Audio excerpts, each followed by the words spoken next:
Hello everybody, Kiwi Christian here, all the way in lovely New Zealand. Bit of a different video today. I was very fortunate to score a vintage Sinclair ZX Spectrum computer. Now, I had one of these growing up, and it was really one of my only friends. I was a bit of a nerd and a geek, as I still am. Didn't really have any friends to speak of. Bit of a loner. Again, nothing much has changed. I've been waiting to open this for a couple of days, so let's get right into it. This is back in the day. I think this was even before the internet, before we had the internet, even, or before I knew about it. It was the Spectrum was an 8-bit computer. It was released in 1982. Oh gosh. And I would lock myself away in my room. Oh my gosh. Okay, let's get this out. Gotta get it out. Oh.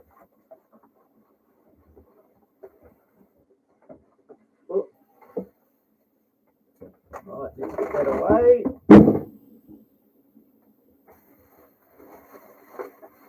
Oh.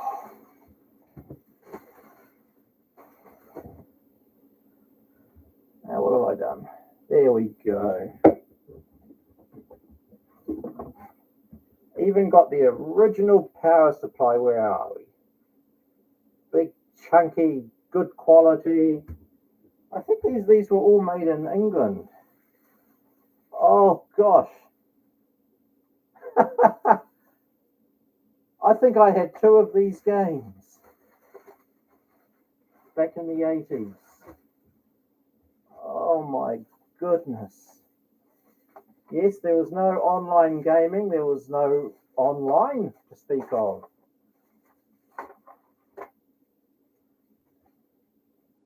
Not much in the way of discs. Oh gosh, look at that. Horace Goes Skiing. I remember that. And this is how your software came. You would plug your tape recorder into the computer, type load or something, and then play this.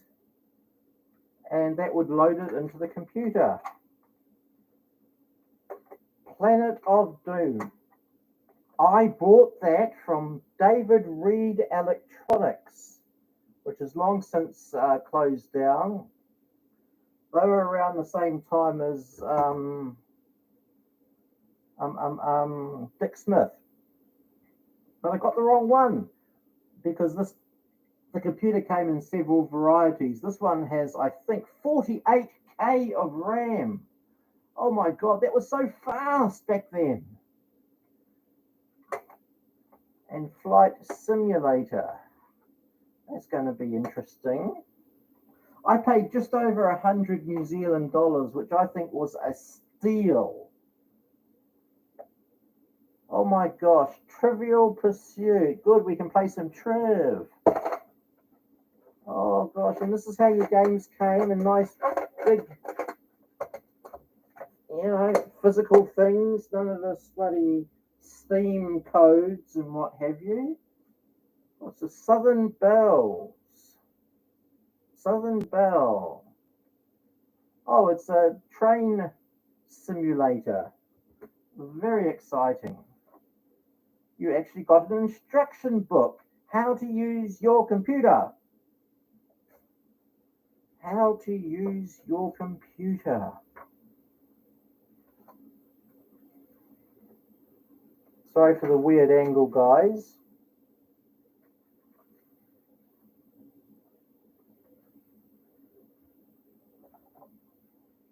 How to program it. See, back in the day, you really had to program things yourself.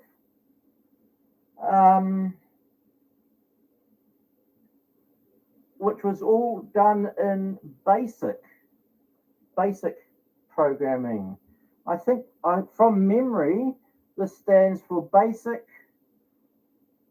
or beginners all-purpose symbolic instruction code. I could be wrong. I remember sitting at this thing for hours because you used to buy magazines and they used to have the code in it, and you would just copy and type, the code into your computer. And if you made a muck up, yeah. So I remember my one and only friend Brian, miss you, buddy. He would read this out and I would type it in. Oh, yes. Fall down, you idiot. And let's have a look another. Best of PCW software for the Spectrum. I didn't know this was in it. Again, we've got a little tape here.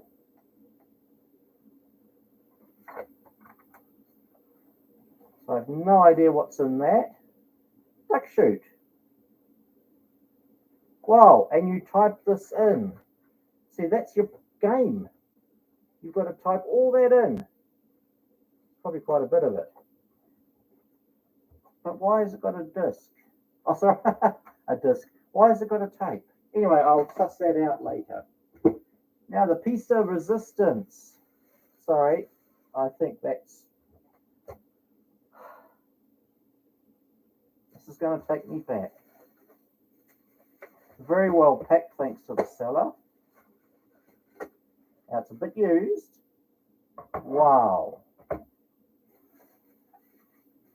I've actually got my original Spectrum up in the attic or loft. The keyboard doesn't work, but I'll be able to put this faceplate, put the new faceplate on here. So here it is. This, I think, along with the Commodore Amiga, were the two greatest milestones in home personal computing. This was an amazing bit of gear. Now, look very closely at the keys. You can see they're sort of pre-programmed with commands. That saves you having to type it out. Sort of like what you would call, what do you call it? Where you program a key on your computer and it sets, and it does something different. Anyway, so let me put on my big glasses, my big boy's glasses. Here we go. Let's get some light on the subject. Okay, so here, this button here, we've got data, step, dim, and of course D, and / and you could access, this key could do all of those. You would use a symbol shift from memory to do the word step. I think you would use that and your caps key to do another one. Just your caps key for another one. So you'll be going, you'll be programming it, rather than just doing typing like that, you might be going,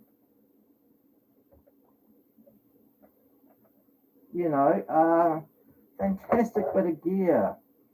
You had your microphone and earphone, plug it into your TV, cartridge accessories, and this is 48K, Sinclair Spectrum, patent pending,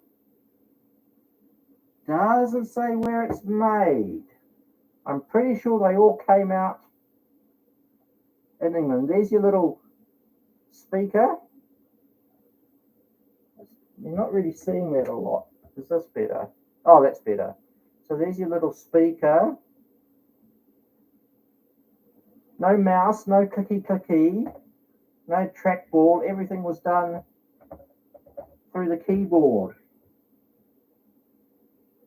As I said, I was a bit of a loner, so all this was my friend. Pretty sad, isn't it? I had an extremely difficult childhood. But yeah, no, I'm just so happy with this. I can't wait to plug it in and give it a try. I don't even remember how to get it going.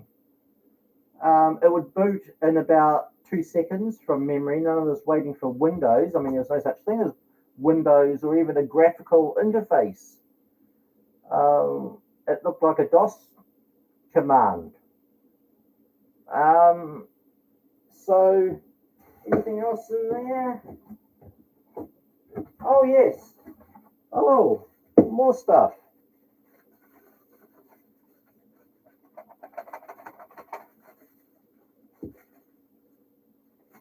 This is the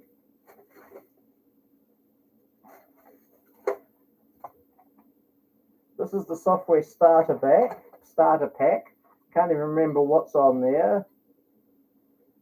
Keyboard trainer and an entertaining and illuminating range of programs. Oh yeah, so to start it, you would just type in load side A or load side B, and then you would wait for it to play through. And you would buy little tapes. I mean, it's just a normal audio tape. Attic Attack, I think I had that. I need my glasses. I'm getting granddad here. Attic Attack, Winged Warriors, never heard of that one. Splat. Oh, Jetpack. Jetpack was good. And Push Off. And I see the person has typed out, what keys are what. I think some games or software came with overlays, so you'd know where they were, where the keys were. This is taking me back to mid-80s. Oh, amazing. So, I am very happy with that. I think I got it for a good price.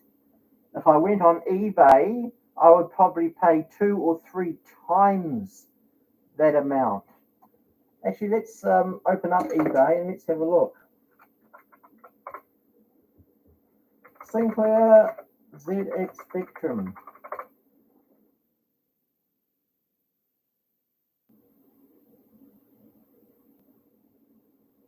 Oh no, they're going for about 100 plus $189 shipping. Oh, piss off. Pardon my language.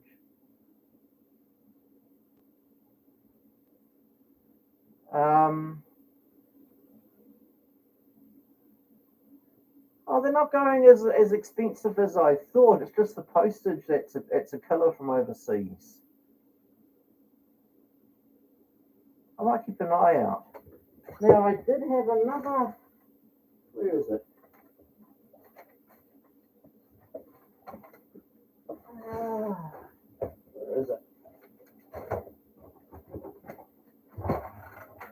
I've managed to secure myself. That was a ZX Spectrum. This is the ZX Spectrum Plus. Haven't tried this one yet. I don't have the right power adapter, but maybe the one I got with this other one will work. Again, same situation. Built-in legs. Same sort of thing with different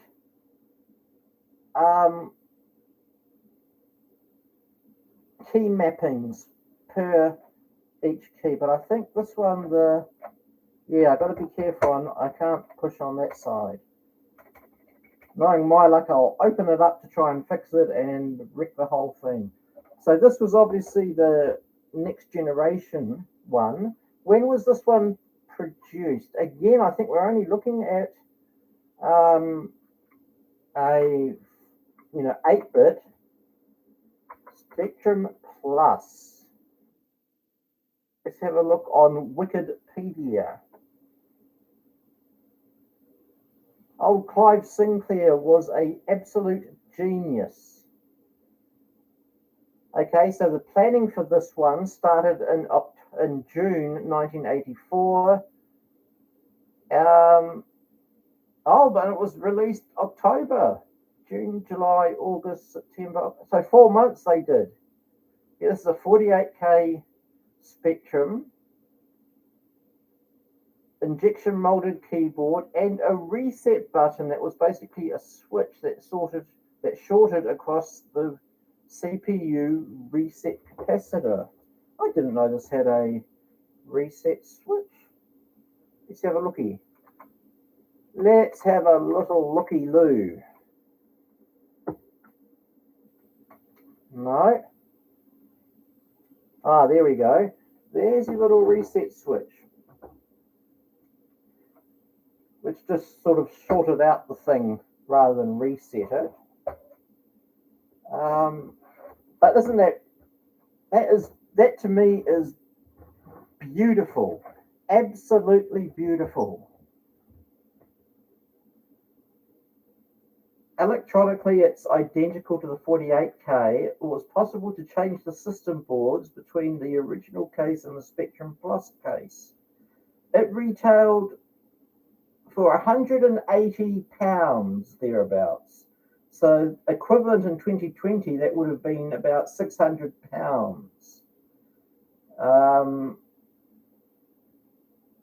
Wow, I do like this.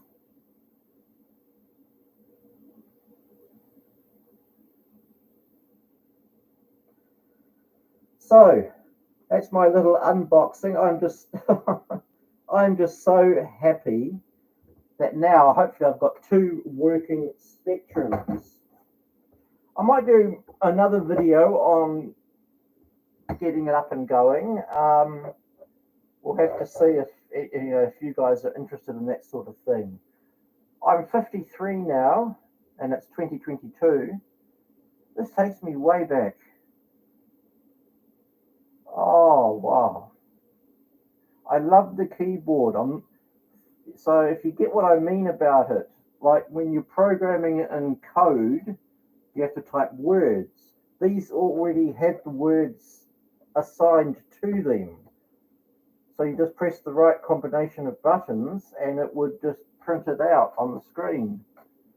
So yes, I remember Horace Goes Skiing. I mean, look at Horace. That is high definition. High definition games. I'm going to try and get the Hitchhiker's Guide to the Galaxy text-based adventure game. I'm a big Hitchhiker's Guide fan, and would love to have a go of that. Anyway, thank you for watching. Take care of yourselves.